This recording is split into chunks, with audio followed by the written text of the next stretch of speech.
ഇന്ന് നമ്മൾ കാണാൻ പോകുന്നത് മിക ചെയ്തിട്ടുള്ള കുറെ അടിപൊളിയായിട്ടുള്ള ക്രാഫ്റ്റുകളാണ്. അപ്പൊ അത് കാണാം. അപ്പോൾ ഇതൊക്കെയാണ് ഞാൻ ചെയ്ത ക്രാഫ്റ്റ്. മികു, ഇതൊക്കെ നീ എങ്ങനെ പഠിച്ചേ? ഇതൊക്കെ ഞാൻ യൂട്യൂബിൽ നോക്കി പഠിച്ചു. അപ്പൊ ഫുൾ ടൈം നീ ഇതിന് വേണ്ടിയിട്ട് യൂട്യൂബ് കാണോ? പഠിച്ചു കഴിഞ്ഞിട്ട് കാണും. അപ്പൊ യൂട്യൂബ് കാണുന്നത് ബെനിഫിറ്റ് ആണോ അല്ലയോ? ഇങ്ങനെയൊക്കെ ചെയ്താൽ ബെനിഫിറ്റ് ആണ്. എന്നാൽ കുറേ നേരം വീഡിയോസ് കണ്ടിരുന്ന് പഠിക്കാനൊക്കെ ആയ ബെനിഫിറ്റ് ആണ്. ഇത് രണ്ടുമാണ് ഞാൻ ഫസ്റ്റ് ചെയ്ത ബോട്ടിൽ ആർട്ട്.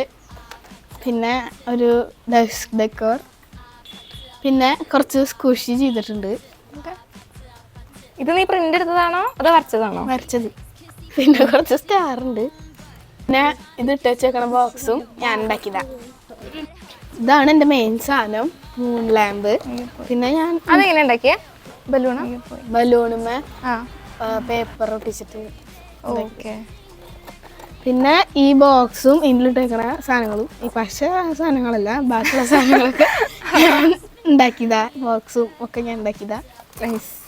പിന്നെ ഇതും പേപ്പർ വെച്ചിട്ട് ഉണ്ടാക്കിയത്. ഇതെൻ്റെ ജേണലാണ്.